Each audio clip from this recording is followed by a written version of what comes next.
संकल्प बोल के हम तो निकल पड़े, हर द्वार खोल के गगन कहे विजय भव।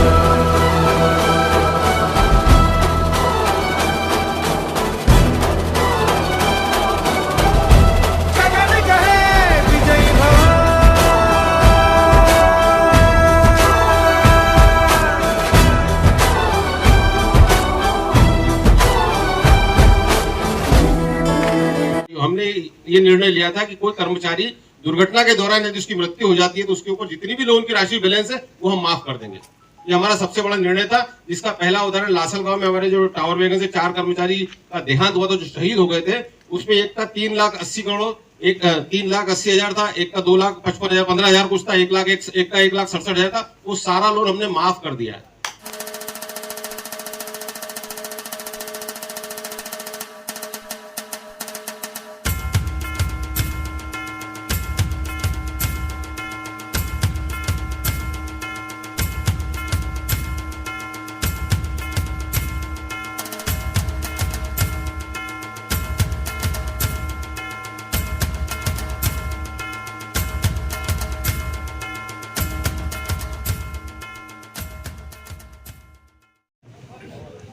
संयुक्त समिति के सभी पदाधिकारी उपस्थिति को दर्ज करता हूं, आप सभी की उपस्थिति को भी दर्ज करता हूं और सीधा आपसे आज के इलेक्शन की बात करते हैं।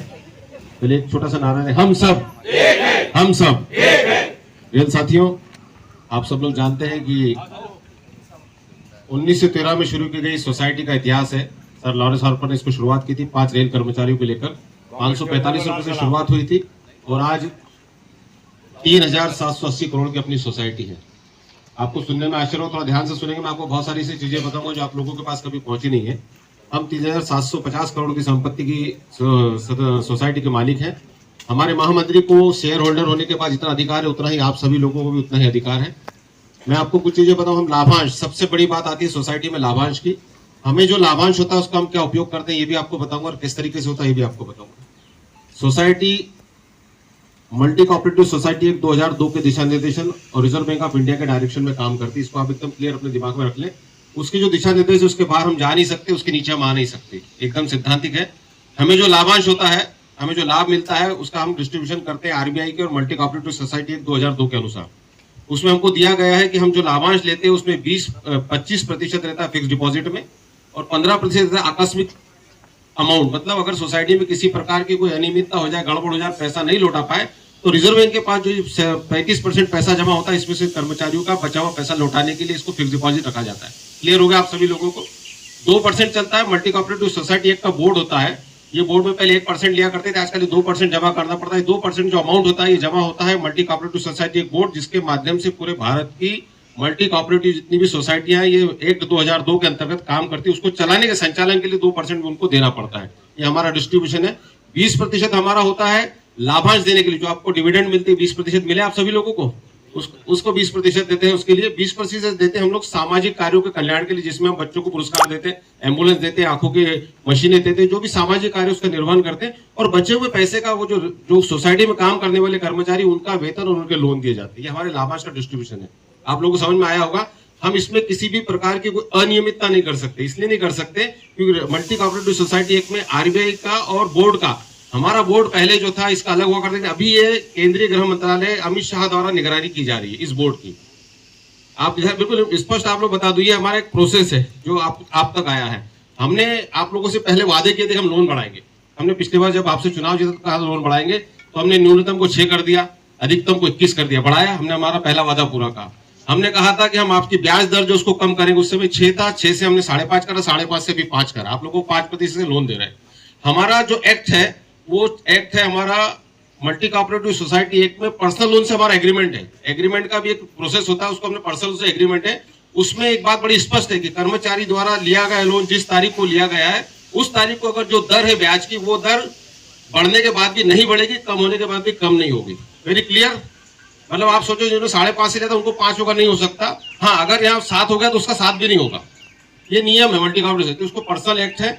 इसकी दूसरी बात है कि हम इस लोन को पर्सनल लोन, इसलिए पर्सनल लोन की कटौती के 60 से अधिक करने का हमारे पास प्रावधान है, लेकिन उसके लिए बोर्ड ऑफ डायरेक्टर की मीटिंग में बैठकर मल्टी कोऑपरेटिव सोसाइटी को निगरानी में रखकर उसको हम बढ़ा सकते हैं। हम इस बारे में विचाराधीन है, ये मामला हमारे पास विचाराधीन है। दूसरा, इसमें आपको व्हीकल लोन पर्सनल लोन किसी भी चीज के लिए हो सकता है। लोग मकान बना लेते हैं, व्हीकल ले लेते हैं, घर ले लेते हैं, घर में उपयोग करते आप सभी लोग करते हैं। 20-25 लाख रुपए मिल रहा है आप लोगों को। हमने कहा था आपसे कि हम CMTD पर ब्याज दर देंगे, 8.5% पूरे भारत में कहीं पर नहीं मिल रहा है। भारत की सभी मल्टी कोऑपरेटिव सोसाइटी एक्ट में आप देखेंगे जहां पर पर्सनल लोन का एग्रीमेंट है वहां पर 5% की ब्याज दर से कहीं पर भी लोन नहीं मिलता। आपको क्लियर कर लीजिए आपके। और अभी पर्सनल लोन की bank of Baroda 13%, SBI 11.7%, Punjab national bank 12%, ये पर्सनल लोन के एग्रीमेंट्स है उन लोगों के। अपना 5% से चल रहा है उन लोगों का ये परसेंटेज है। आप कितना भी कैलकुलेशन कर लीजिए, हम जो लोन देते हैं, अपनी सोसाइटी जो लोन देती है, हम सभी लोग शेयर धारक हैं, उस लोन को देने के बाद में हम जब कैलकुलेशन करते हैं तो उस कैलकुलेशन में हमारा कैलकुलेशन बाहर के पर्सनल लोन से करीब 12% कम आता है। जो हम कैलकुलेशन करेंगे उसमें 12% हम कम रहते हैं। ये बड़ा स्पष्ट आप लोगों को बता दो। दूसरा, हम CMTD पे ब्याज दर आपको बताने में मुझे खुशी होती है कि उसमें भी हमारी सीमा निर्धारित है। अभी बहुत सारे कर्मचारी 8.5% ब्याज की दर से हम CMTD पर लोन दे रहे हैं, इसलिए 5,000 रुपए सीधी CMTD कर ली, क्योंकि उसकी अधिकतम सीमा 5,000 है। उसमें हम प्रतिबंधित है, उसके बाहर नहीं जा सकते, उससे ज्यादा आपका अमाउंट वहां जमा नहीं कर सकते। डिवीजन के 1 या 2 अधिकारी होंगे जो इसके सदस्य नहीं है, लेकिन जितने भी अधिकारी सदस्य हैं सभी लोगों ने अपनी अपनी CMTD 5,000 रुपए करके रखी है, क्योंकि 8.5% ब्याज की दर से हमको भुगतान कर रहे हैं। वे लड़के जिन्होंने अभी 1-2 साल में लोन लिया है या अभी लिया नहीं है, जो लेने वाले हैं, उन लोगों को मैं बता देना चाहता हूं कि आप अगर अभी से CMTD कटवा दे 5,000 रुपए महीना, उतना आपको अधिकार है। वैसे नियमानुसार 18,1300 काटते हैं, उसका 1,800 काटते हैं, 2,200 काटते हैं, हमारे स्लेब है। लेकिन अगर आप अभी लेकर अपनी सीधी 5,000 करते हैं तो 8.5% ब्याज की दर से आप जब रिटायर होंगे तो 1,26,00,000 रुपए आपके खाते में जमा होंगे, जिनकी सर्विस सेवा को 26 साल बैलेंस है। आप इतना समझ लीजिए। ये हमारी सोसाइटी का प्रारूप है। सोसाइटी में बोर्ड ऑफ डायरेक्टर और महामंत्री जी के दिशा निर्देशन पर हम ऐसे निर्णय लेते हैं जो कल्याणकारी हो। हमने ये निर्णय लिया था कि कोई कर्मचारी दुर्घटना के दौरान यदि उसकी मृत्यु हो जाती है तो उसके ऊपर जितनी भी लोन की राशि बैलेंस है वो हम माफ कर देंगे। ये हमारा सबसे बड़ा निर्णय था, जिसका पहला उदाहरण लासल गांव में हमारे जो टावर वैगन से 4 कर्मचारी का देहांत हुआ था, जो शहीद हो गए थे। उसमें एक का 3,80,00,000 करोड़, एक 3,80,000 था, एक का 2,55,000 15,000 कुछ था, एक का 1,67,000 था। वो सारा लोन हमने माफ कर दिया है। और ये नैतिकता थी, ये ACC बैंक का था, लेकिन NRMU की नैतिकता ये थी कि कर्मचारी चला गया, उसके बदले में कर्मचारी तो लौट नहीं सकता, लेकिन परिवार को कहीं ना कहीं संवेदना देना पड़ेगी, क्योंकि वो हमारी यूनियन का सदस्य था। हमारे महामंत्री जी ने उनके घर जाकर 1-1 लाख रुपए का चेक उनको अर्पित किया था, उनको हमने भेंट किया था। वो आदमी नहीं लौटा सकते, लेकिन कहीं ना कहीं सहायता कर सकते, हमने की थी। ये हमारा है, ये हमारी पूरी योजना है जो मैं आपको बता रहा हूँ। दूसरी बात ये, सोसाइटी में आपने कभी भी किसी को भी कोई ये नहीं कह सकता कि मेरा लोन पास कराने के लिए पैसे दी। कोई है इसमें खड़ा है जो बोल दे कि मैंने लोन पास कराने के लिए पैसे दी? कोई नहीं बोल सकता। या कोई ये बोल दे कि हमारे जो डेलीगेट खड़े इन्होंने आपसे पैसा लिया? कोई नहीं बोल सकता, क्योंकि इसे नहीं। बैंक में घोटाला, सोसाइटी में घोटाला तभी हो सकता है जब एक साथ 9 आदमी गलत काम करे, 9 आदमी मिल जाए तो गलत काम हो सकता है। बाकी हम पूरा नहीं। हमने कहा था आपकी सूचनाएं आपको SMS से मिलेंगी। इसमें से बहुत सारे लोग ऐसे होंगे जिनको CMTD पे लोन मिलने की सूचना आपको SMS से मिली। कितने लोग हैं इसमें जिनको मिल गई सूचनाएं SMS से? सभी को मिल गई। ये प्रावधान हमने किया था। अभी इसमें और कुछ प्रावधान है। अगर मान लीजिए आपके लोन में कोई कमी रहती है तो हम आपको SMS के थ्रू देने वाले हैं, दे भी रहे, और आगे और उसमें थोड़ी सी और तब्दीलियां करने वाले हैं। तो ये हमारा प्रोसेस है, हम किसी और का नहीं। हम एक और आज को बताते कि कभी भी किसी भी सोसाइटी को जिसका agreement multi cooperative society act 2002 और RBI के नियमों के अंतर्गत हुआ है, वो बिना श्योरिटी के लोन नहीं दे सकती कोई भी सोसाइटी। बड़ा स्पष्ट बता दे रहा हूं, कोई आपको बहकाए कि बिना श्योरिटी के कोई सोसाइटी लोन नहीं देती। आपको जाके मार्केट रखना पड़ता है, वहां पर कुछ ना कुछ आपको रखना पड़ता है, तब आपका लोन इश्यू होता है। और यहाँ पर जो श्योरिटी ली जाती है, अगर मान लीजिए 6 आदमी ने लोन ले लिया और 6 आदमी 25-25 लाख रुपए लेके भाग गए बिना श्योरिटी के, तो नुकसान सोसाइटी को, सोसाइटी बंद करना पड़ेगी। ये परिस्थिति आएगी। इसलिए बिना ब्याज का लोन RBI और मल्टी कोऑपरेटिव सोसाइटी में कहीं प्रावधान नहीं, इसलिए हो ही नहीं सकता। उसके बाद HBA की बात आती है। मैं आपको बता, हाउस बिल्डिंग एडवांस देने का प्रावधान नहीं है। इसलिए नहीं है कि हमारा एग्रीमेंट जो है पर्सनल लोन के हिसाब से, और हम जिस संस्था में काम करते हैं वो संस्था 200 महीने का पेमेंट देती है रेलवे HBA में।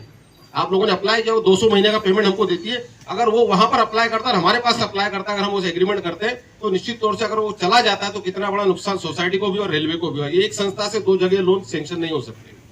आपको मेरी बात समझ में आ रही होगी, मैं आपको बहुत क्लियर बता देना चाहूंगा। उसके बाद अभी हमारी प्रावधान, अभी हमारी हमने कहा था शिक्षा शुल्क की राशि को कम करेंगे। कर्मचारी कल्याण में जो 20% का हमको व्यय करना है, उसमें हम इस बात का ध्यान देते हैं कि कर्मचारी को बच्चे जो है उनको पहले हम 70% पर पुरस्कार देकर सम्मानित करते थे, अब हमने उसको 50% कर दिया। क्यों? क्योंकि बच्चों का प्रोत्साहन बढ़े, रेल कर्मचारी बच्चे ज्यादा से ज्यादा उसमें शामिल हो। पिछले बार हमने 22,13,000 रुपए बांटे। कितने बांटे? 22,13,000। इस तरीके से सोसाइटी का चलने का अपना एक सिस्टम है। इसको घर से नहीं चला सकते, इसको नियमों के बाहर जाकर नहीं चला सकते। डिविडेंड 20% देने का नियम है। हमने पहले 19 दिया, 18 दिया, 19 दिया, अधिकतम 20। अगर हमारे पास लाभांश की राशि भी शेष है तो हम 20 के बाहर नहीं जा सकते। क्यों? क्योंकि मल्टी कोऑपरेटिव सोसाइटी एक्ट में इसका कोई प्रावधान नहीं है। ऑडिट की बात, ऑडिट में हमारे पास 2 सिस्टम है। आपको मैं इसलिए बता रहा हूं कि आपको बैंक की सारी गतिविधि मालूम होता है, आपके दिमाग में किसी और यूनियन का विचार ही नहीं आए। ऑडिट के बाद इंटरनल ऑडिट होता है, जो दूसरी ब्रांच होती है उसके डायरेक्टर आके यहाँ पहले ऑडिट करते हैं, उसको बोलते हैं इंटरनल ऑडिट। और उसके बाद सरकार द्वारा नॉमिनल ऑडिट होता है, वो एक्सटर्नल ऑडिट करता है। उसकी रिपोर्ट में आप लोगों को मुझे बताते हुए खुशी होती है कि पिछले 12 साल में ऐसा एक भी ऑडिट नहीं जिसमें हमको सम्मानित रूप से पत्र नहीं मिला हो। हमें सम्मान मिला कि व्यवस्थित तरीके से चला। ये हमारी सोसाइटी का लेखा जोखा है, जो मैंने आपके पास पूरी डिटेल में रख दिया। मैं आपसे निवेदन करता हूं कि हमारी यूनियन जो है सर्वधर्म समभाव पर आधारित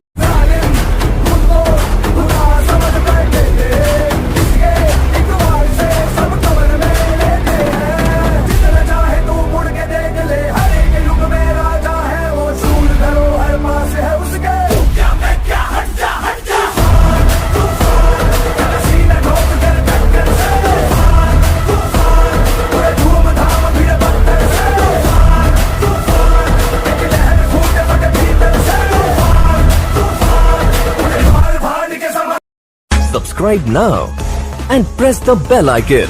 Never miss an update.